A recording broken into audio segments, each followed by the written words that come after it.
Welcome everyone. I'm really glad you made time for this because today is about starting the year strong. Over the next 45 minutes, I will tell you a little bit about us and then how our services are different from other CPA firms.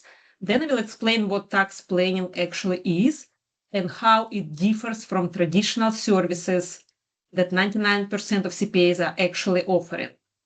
Also, I prepared two case studies that shows examples of how we help to other people, to other small businesses, to of our clients. I will also go over strategies that we implemented for them, as well as savings generated as a result. Finally, I will go over practical legal steps that can put thousands back in your pocket and make April much calmer. At the end, if there would be the time left, I would be glad to answer your questions. If not, I will make sure to answer those afterwards if you email me. Before we dive deeper, I want to share something special we prepared just for you as an attendee. We're offering a free diagnostic meeting with a CPA where we will review your latest tax return for missed opportunities and look at your overall tax situation. From there, we will give you an estimated of the tax savings available to you. This diagnostic is completely free, but here is the catch. You need to book it before the webinar ends. And as a bonus, if you decide to move forward and become a client, you will also get $750 to $1,500 off your strategy session fee. So go ahead and scan that QR code right now to lock in your spot so you don't miss out on this limited time offer. In fact, at Custom Accounting CPA, we are not just traditional CPAs and enrolled agents. We are designated tax strategists who specialize in proactive, forward-thinking tax reduction planning. What makes us different is how we design and implement customized innovative strategies that saves our clients thousands of dollars every year using only IRS-approved and court-tested methods. We bring cutting-edge knowledge, advanced planning tools, and over 15 years of experience to help successful business owners, entrepreneurs, doctors, and real estate investors legally minimize their taxes. That means that we uncover hidden deductions that often missed. We identify special tax credits tailored to your business, and we leverage little-known provisions of the tax code to cut your tax bill, while also lowering your chances of being audited, your audit risk. The result, you will pay the least amount of tax legally possible and often see 200 to 300% of plus, even above 300 ROI on your tax planning investment with us. We hold a lead and unique certified tax coach, CTC, and certified tax planner, CTP designation that less than 1,000 other tax professionals have the privilege in obtaining in the entire United States of America. In the last 3 years, only we helped to reduce the client's taxes by over $4 million. Most business owners don't realize there is a huge difference between tax preparation and tax planning. Think of it this way. Tax preparation is like looking in the rear view mirror. It's backward looking. Your CPA takes your prior year numbers, files the return, and makes sure that you're compliant. But at that point, history is history. There is almost nothing that you can do to reduce your tax bill. And that's how most accountants operate, reactive, not proactive. Tax planning, on the other hand, is like having a GPS. It's forward-looking. It takes into account your business, your life, your goals, and the tax code before year-end, while there is still time to make changes. That's where the real savings happen. So while tax preparation is just a compliance service, tax planning is one of the smartest investments with a massive ROI you will ever make. It leverages the law to help you pay the least amount of tax legally possible year after year. Most CPAs tax preparers, accountants save you very little on the largest expense of your life, which is taxes. They just preparing your return to stay in compliance. Therefore, tax preparation is a cost, something you have to pay to comply with IRS, while tax planning is an investment that has the highest return on investment that you can possibly get elsewhere. Put it in perspective. If you invest $1, doubling 20 times tax-free, you will end up with the 1 million, as shown on the left. However, if we take into account taxes at assumed, let's say, 25% tax rate, you will only end up with $72,000. Huge difference, 1 million versus $72,000. This illustration shows how taxes are our biggest expense of our life. It also shows that without tax planning, the more you make, the more you are taxed. It's like padding upstream. Now, let's go over 2 real case studies that shows how we are helping our clients to reduce their tax burden. Here's Josh, a 35-year-old dentist. Like many business owners, he was filing his taxes on Schedule C of his personal return and overpaying the IRS every single year. The very first year he started to work with us, we were able to reduce his tax bill by $37,000. And we continue to deliver around the same savings for every year going forward. We didn't change his lifestyle. In fact, we lowered his audit risk at the same time. The major savings came from the advanced entity structure that we suggested for him. We helped him restructure into 2 separate entities, one S corporation for dental products and another C corporation for dental services. And that allowed us to shift income into lower tax brackets. His personal brackets dropped from 30% to 20%, and the C corporation portion was taxed at flat rate of 21% for C corporations. That restructuring alone saved him over $21,000. Additionally, we did owner compensation study where we determined reasonable salary that Josh should pay himself. The salary was calculated to ensure it is reasonable in the eyes of IRS, but also, very important, minimizes taxes due for Josh. It was calculated based on hours, tasks, and industry standards. This has not only minimized his taxes, but also provided audit protection that saved him another $6,500 because we lowered his taxable income and optimized his reasonable salary. He now qualified for qualified business income deduction, which is basically first 20% of your profit is tax-free. And finally, there was few missed business deductions that we found that were not claimed by Josh. For example, he was not claiming depreciation of his home office as well as cleaning services he paid for clean his home. That was additional $6,000. In total, Josh saved $37,500 in federal taxes only in 1 year, plus another $6,000 to $8,000 at the state level. And here is the best part. Those savings will grow as his business grows. Now, let me ask you, what would you do with an extra $30,000 to $40,000 back in your pocket every single year? Let me show you the long-term impact of just 1 year of smart tax planning. Josh saved $37,000 in tax in 1 year. Instead of sending that money to the IRS, let's imagine he invested it. At a conservative 9% return over 30 years from age 35 to 65, that once $37,000 grows to nearly $500,000.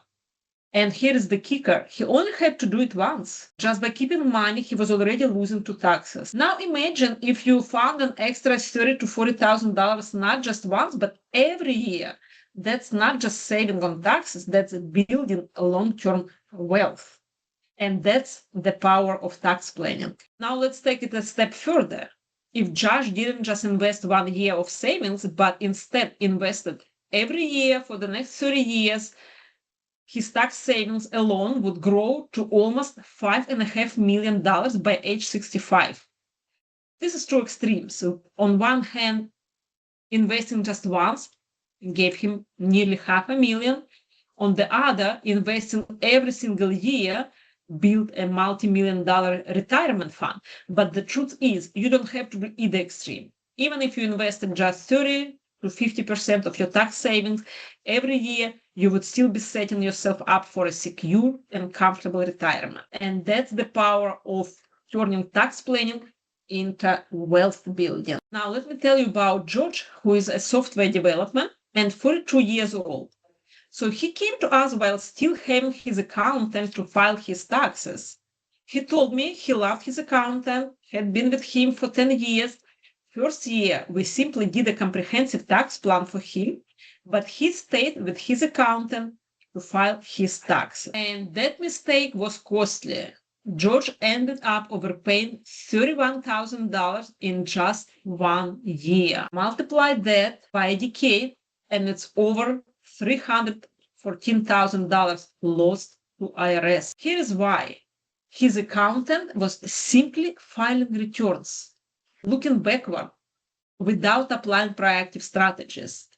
George was getting exactly what he paid for, compliance, not savings. So what did we do for George to turn things around? We applied 5 basic strategies and saved him $31,000 in the very first year. And here is how. First, we showed him how to generate tax-free income worth about $6,000 annually. I will go into that strategy in detail in just a few minutes. Next, we implemented a Section 105 health reimbursement plan, so his business could pay for his family health insurance premiums and medical expenses pre-tax. That alone reduced his taxable income and saved nearly $10,000 per year. We also helped him to open a solo 401k and contribute $20,000. And that saved him another $4,000 annually. Plus, it gave him options for self-directed investing and even up to $50,000 in accessible tax-free loan funds. Then he suggested he hire his son to work in his business. That created another $3,700 in savings. And yes, I will walk you through this strategy in detail later. Finally, we identified he qualified for research and development tax credit, which delivered another $8,000 in tax savings. The result? We turned a pattern of 6-figure losses into a 10 of thousands in annual savings. And here is the takeaway. Staying loyal to the wrong advisor doesn't just cost you day fee. It can drain hundreds of thousands of dollars from your wealth without you even realizing it. So ask yourself, if George was overpaying $31,000 every year, how much might you be leaving on the table? All right, with those 2 examples in mind, let's talk about you. There are some straightforward steps you can take before year end that can make a real difference. And I'm excited to show you the easiest ones to start with. Again, so this webinar is called Tax Season Wake Up Call for a reason. Because every year I talk to smart business owners and high earners who don't mind paying taxes, but do mind finding out they overpaid when it's already too late to fix it. Today is not about theory or complicated strategies. It's all about what actually matters right now. Before you file, we are going to walk through where people lose the most money during tax season, what decisions still make a difference at this point, and what you should be paying attention to so you don't accidentally overpay. This is a practical, time-sensitive guidance. Some things are already locked in, but there are still areas where a careful review can save real money. And just as importantly, prevent the same mistakes from happening again this year. By the end of the session, you should feel clear on what to review, what questions to ask, and whether there is anything you need to address before you hit file. Every year I hear the same sentence from smart people. I didn't realize I was supposed to review this before filing. March isn't about pulling off miracles. Most of the real tax planning happens before December 31st. But March is incredibly powerful for making sure you don't overpay due to missed details, and for making sure this year doesn't turn into the same story again. I want to set expectations clearly because clarity saves people money. By March, income you already earned is locked in. In most cases, how you were paid, W-2 versus on a draw, is also already determined and can be changed. However, there are still several meaningful areas where March reviews can make a real difference. Over the next few minutes, we are going to walk through each of these still in play areas so you know exactly where to focus your attention. This is the number one reason people overpay, and it's not because they're doing anything wrong, it's because the deduction never makes it into the return. Let's start with mileage. Business mileage is the obvious one, but people also forget there is mileage for medical and for charitable trips too. Most people don't track any of it consistently, so it becomes whatever I can remember, which usually means you lose the deduction. Next is expenses paid on personal cards. This is constant. You paid for real business expense, but it never hit the books. It never got reimbursed. And it never got categorized. Phones, travel, meals, supplies, software, it adds up. And it adds up fast. Phone, internet, and home office is another huge miss. People either assume it's not allowed, they don't want to deal with it, or they're not aware it's allowed. For example, home office depreciation expense is being missed all the time, as people don't realize it's a legitimate deductible expense. Costs that were half business, half personal, and never allocated, such as home cleaning service or cleaning supply that can be prorated for home office area. And then there is industry-related education, like licenses, trainings, coaching. You weren't in this line of work, in this industry. Would you still spend this money? If the answer is no, it's usually business related and deduct. The point here is simple. You don't need new deductions. You need to make sure the deductions you already paid for actually show up correctly before you file. Now let's talk about personal credits and deductions, because this is where I see high earners miss money because nobody asked the right question or documents was missing. First one, the child and dependent care credit. If you paid for daycare, after school care, summer camp, or even care for an adult dependent, so you could work, this is potential a real credit. The catch is simple. You need the provider's name and EIN or social security number. If you don't have it, people either skip it or the credit gets denied. So the move is don't guess, get the provider information. Next, education credits and student loan interest. This is where people assume they don't qualify because they make too much and they never even check. Tuition statements, continuing education, and student loan interest can still merit depending on the situation. The key is making sure the right forms are captured and not leaving it as an afterthought.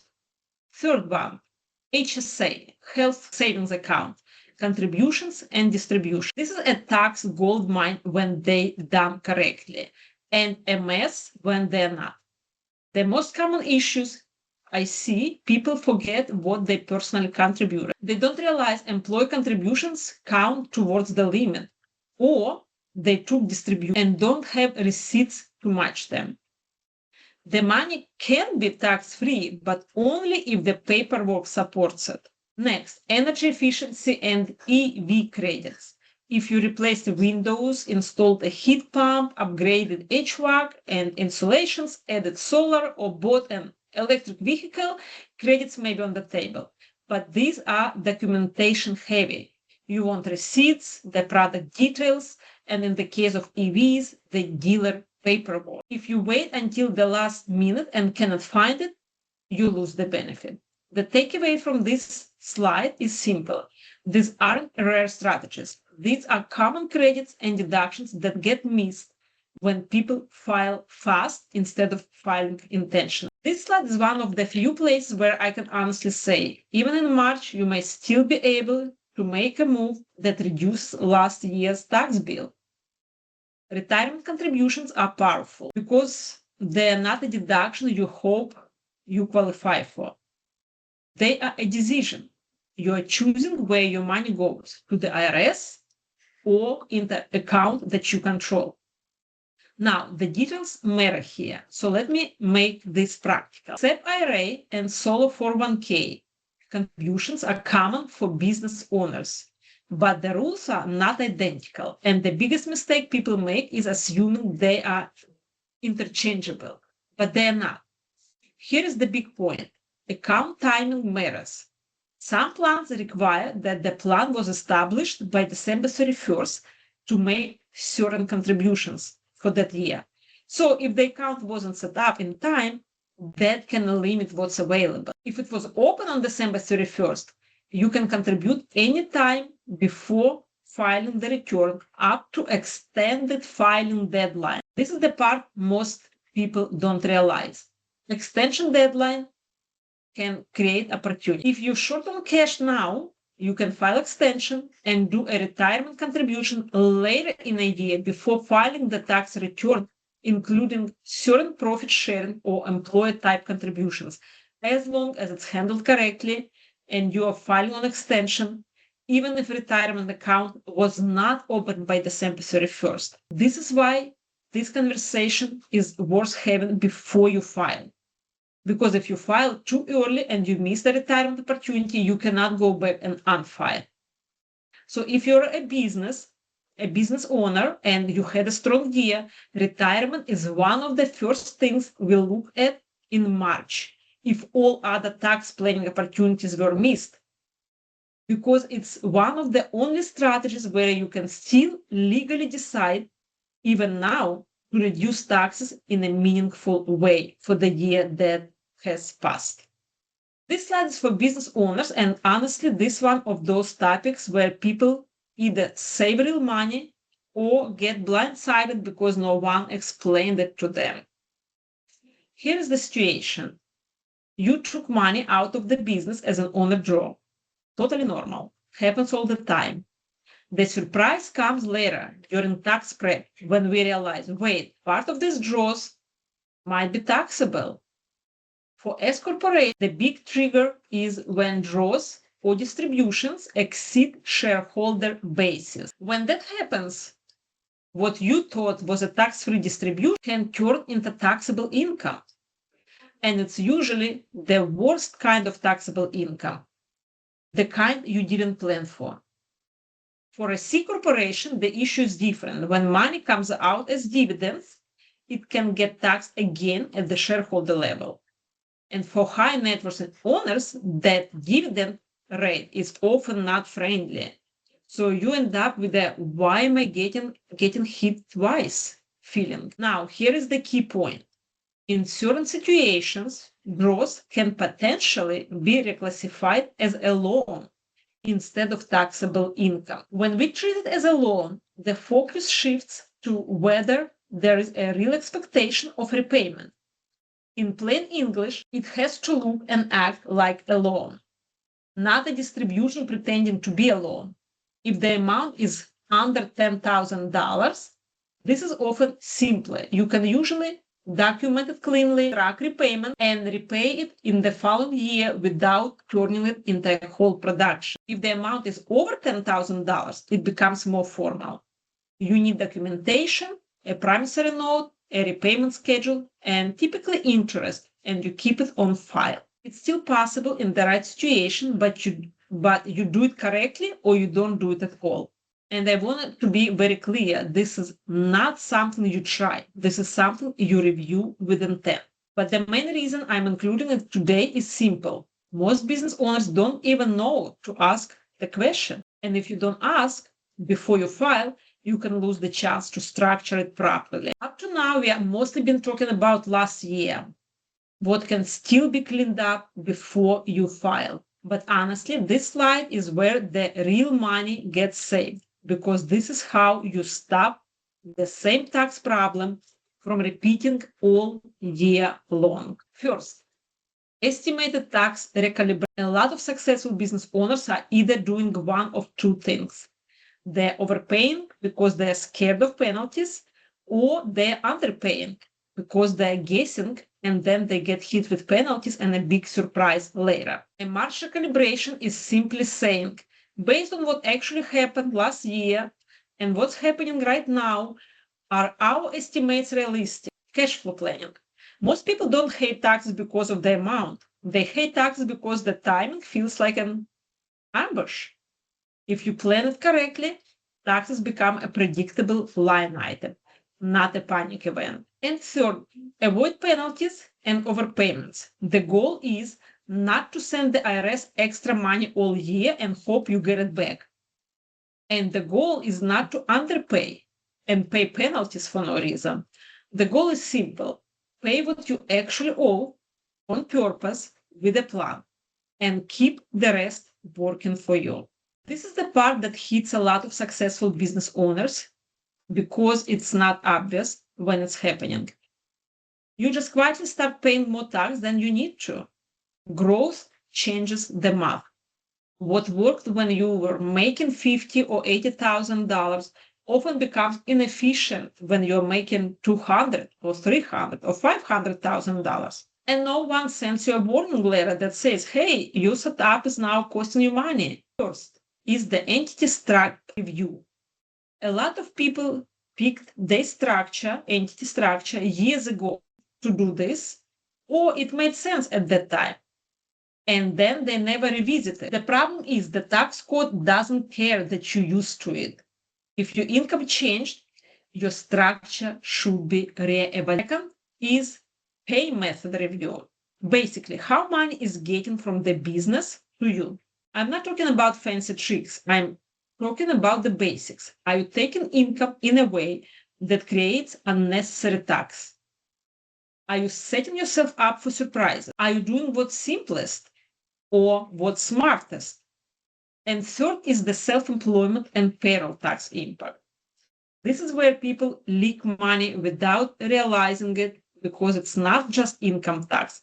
It's the additional tax layer that comes from how income is classified. The reason this matters in March is simple. You might not be able to change last year's structure, but you absolutely can stop yourself from running the same inefficient system for another 10 months. March is a great time to review your entity structure and do owner compensation analysis to ensure you pay as little in taxes as legally possible. When taxes handled reactively, the experience is always the same. You get surprised, you feel stressed, and you either overpay because you're Russian or you overpay all year just to be safe. And here is what I want to point out. Most overpayments don't happen because people are careless. They happen because people file under pressure. When you're rushed, you miss things. When you're rushed, you accept numbers you don't fully understand. When you're rushed, you don't ask the extra question that could have saved you money. Now look at the other side, intentional taxes. Predictability means you know what's coming. You are not guessing. You are not bracing for impact. Control means you are making decisions before deadline, not after. You are choosing how to handle things while you still have options. And confidence is the big one. Confidence isn't, I hope this is right. Confidence is, we reviewed the right areas at the right time. Usually at the right time means proactive throughout the year, before December 31st. We documented what matters and we filed on purpose. That's the difference between tax season feeling like a yearly punishment and tax season feeling like a process you actually manage. Taxes are not a, do you remember everything you did this year? If your tax strategy depends on memory, you're going to miss money, period. This is exactly why we use a checklist for you to use after this. We prepare a checklist for you to use after this webinar. Because most tax mistakes don't come from people doing something crazy. They come from people forgetting something normal. And this checklist will walk you through what we covered today and more, with a simple list of topics to review. So nothing important gets missed before you file. You can take the checklist, go down the items, and make sure you are not missing something important before tax season is over. However, our role isn't just preparing returns. It's helping people to understand where opportunities exist and how to make informed decisions before deadline forces bad ones. Now that you have ways to save before you file, you might be wondering whether tax plan is really a fit for you. Look at who tends to benefit the most from this strategy. So how do you know if you are a good candidate for tax planning? The simple answer is if you possibly are. You probably are. And that means you can benefit from proactive tax planning. Here is the client's, it's US-based business owners making at least $300,000 or more in gross sales, anyone paying at least $20,000 a year in taxes, and high net worth individuals who want to protect and grow their wealth. Now, if you're strictly a W-2 earner, your options are more limited. But if your wages are at least $250,000 or more, or you have other investments, we still have strategies that can make a big difference for you. The bottom line is this: if you're paying significant taxes every year, you're the exact kind of person who can benefit most from what we do. At this point, I would love to open up for your questions. Go ahead and type as many as I can. And just a reminder, while you're thinking of your questions, don't forget we have limited time offer available before the webinar ends. So while you're listening to answers, feel free to scan the QR code and log your free diagnostic session. All right, it looks like we don't have questions coming in. Before we wrap up, let me leave you with this. You've just seen how others legally slash their tax bills and how it's your turn. Don't let the IRS keep what's yours. Scan the QR code right now and book your free assessment before this webinar ends. Remember, spots are limited. We only take on about 3 new clients. Thank you for joining me today. I truly look forward to helping you keep more of your hard-earned money and achieve your financial goals. Have a great day, and I hope to see you in a strategy session very soon. And bye for now.